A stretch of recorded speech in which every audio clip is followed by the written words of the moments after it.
Type 2 reversal channel के मेहरबान दोस्तों, डॉक्टर शेर अली खान का सलाम कबूल हो।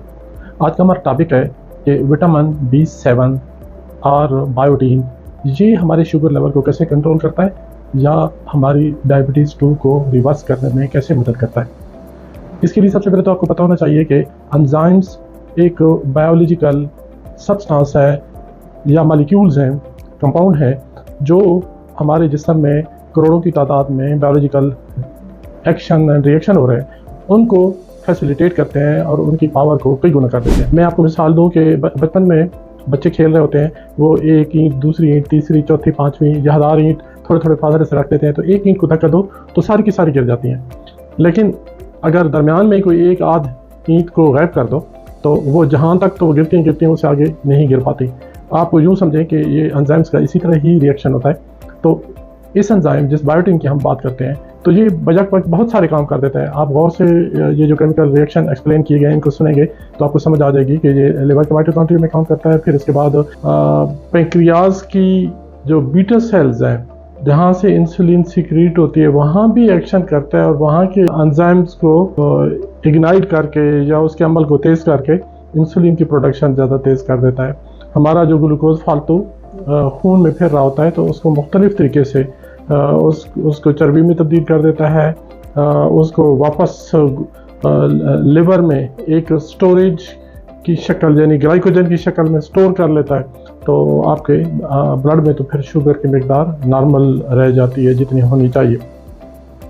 इसके लिए इसीलिए तो बार बार कहा जाता है कि आप ये सारी चीज़ें करें, ये सारे इलाज करें, लेकिन अब जो ग्लाइकोजन लिवर में स्टोर हो चुका है इस बायोटीन की मदद से या विटामिन 7 की मदद से, तो आपने एक्सरसाइज करनी है, अपने पट्ठों को हिलाना है ताकि वो जो ग्लाइकोजन लिवर में स्टोर पड़ा है वो पिघल जाए और हमारा ग्लूकोज का लेवल नॉर्मल हो। अगर आप सिर्फ दवाइयों पे रहेंगे, एक्सरसाइज नहीं करेंगे, तो फिर ये जो चीज़ें स्टोर हो चुकी हैं इस बायोटीन की मदद से, तो इनके भी अपने नुकसान होते हैं। अगर आपको हमारी वीडियोस का ये सिलसिला अच्छा लग रहा है तो प्लीज़ इस डायबिटीज़ 2 रिवर्सल चैनल को सब्सक्राइब भी कर लें और दूसरे दोस्तों के साथ भी शेयर कर लें ताकि उनको भी फायदा हो।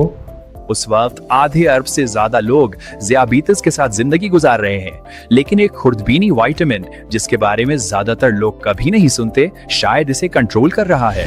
आपके जिगर के खलियों के अंदर गहराई में एक खुर्दबीनी विटामिन खामोशी से ये फैसला कर रहा है कि आपके खून में कितना शक्कर पहुंचेगा। ये है विटामिन B7 बायोटिन। आज हम बिल्कुल वाजे करेंगे कि ये आपके मेटाबॉलिज्म, जिगर और खुद ज़ियाबीतिस को कैसे कंट्रोल करता है। बायोटिन एक पानी में हल होने वाला बी विटामिन है। आपका जिस्म इसे पैदा नहीं कर सकता, ये आपको खुराक या आपकी आंतों में मौजूद बैक्टीरिया से हासिल करना होता है।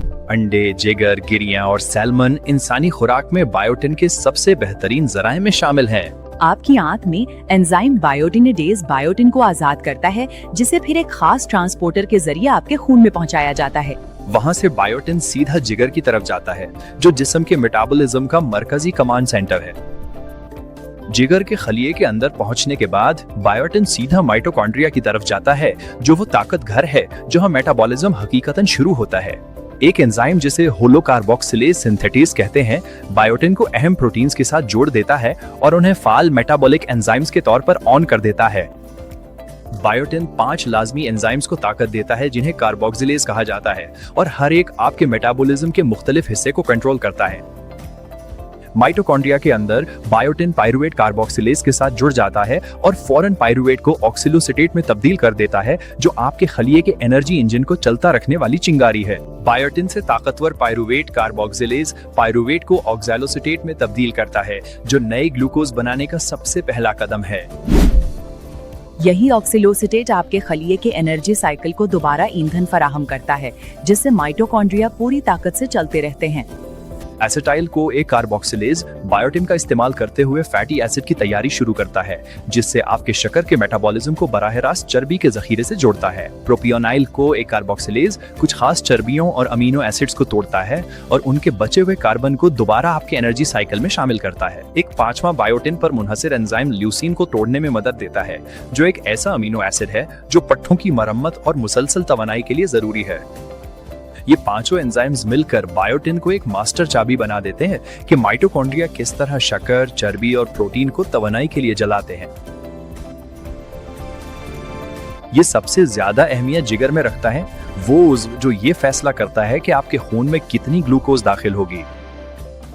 ग्लूकोनियोजेनेसिस नामी अमल में बायोटिन का पायरुवेट कार्बोक्सिलेज नए ग्लूकोज बनाने के लिए सबसे पहला कदम उठाता है। अगर बायोटिन आपको जीन हमारी वीडियोस का ये सिलसिला अच्छा लग रहा है तो प्लीज़ इस डायबिटीज़ टू रिवर्सल चैनल को सब्सक्राइब भी कर लें और दूसरे दोस्तों के साथ भी शेयर कर रहे हैं कदम ताकि उठाता उनको है। भी फायदा हो। बायोटिन जीन को भी ऑन करता है जो ग्लूकोकाइनेज के लिए है, जो जिगर का एक अहम एंजाइम है और खून से ग्लूकोज जज्ब करने में मदद देता है।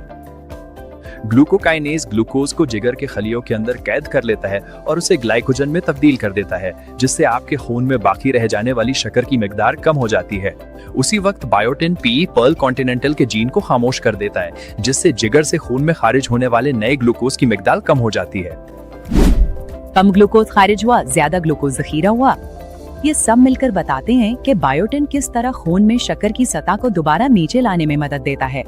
लबलबे में भी बायोटिन बीटा खलियों के अंदर ग्लूकोकाइनेज को फाल करता है, जिससे इंसुलिन के इखराज को मुतहर्रिक करने में मदद मिलती है। इसके बाद इंसुलिन आपके जिस्म के मुख्तलिफ टिश्यूज को इशारा देती है कि वो खून से ग्लूकोज निकालें और इसे इस्तेमाल में लाएं। 1968 में मुहक्किक डॉक्टर कृष्ण मूर्ति दीक्षण मूर्ति ने सबसे पहले ये दरियाफ्त किया कि बायोटिन बराह रास्त जिगर के ग्लूकोकाइनेज जीन को फाल करता है।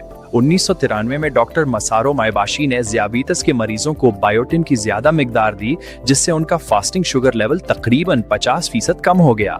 ज़ियाबीतस के मरीजों में अक्सर बायोटिन की सतह कम होती है, जिससे शुगर कंट्रोल मजीद खराब हो जाता है। काफी बायोटिन ना होने की सूरत में माइटोकॉन्ड्रिया को मुश्किलात पेश आती हैं। कार्बोक्सिलेज एंजाइम्स काम नहीं करते, तवानाई की पैदावार कम हो जाती है और नुकसानदेह तेजाब जमा हो सकते हैं। जाहिरी तौर पर बायोटिन की कमी बालों के पतला होने, जिल्द पर खारिश, मुसलसल थकावट और खून में शक्कर के नाकिस कंट्रोल की सूरत में जाहिर हो सकती है। क्लिनिकल मुतालियात में 1 से 3 माह तक बायोटिन की ज्यादा मिकदारें इस्तेमाल की गईं, लेकिन बहुत ज्यादा मिकदार बाज खून के टेस्ट के नताइज में मुदाखलत कर सकती है। अंडे, कलेजी, गरिया और सब्ज पत्तों वाली सब्जियों से कुदरती तौर पर बायोटिन हासिल करना हर दिन सेहतमंद मेटाबॉलिज्म को सपोर्ट करता है। एक वाहिद मॉलिक्यूल से लेकर माइटोकॉन्ड्रिया, आपके जिगर और खून में शक्कर तक, बायोटिन कहानी के हर हिस्से को आपस में जोड़ता है।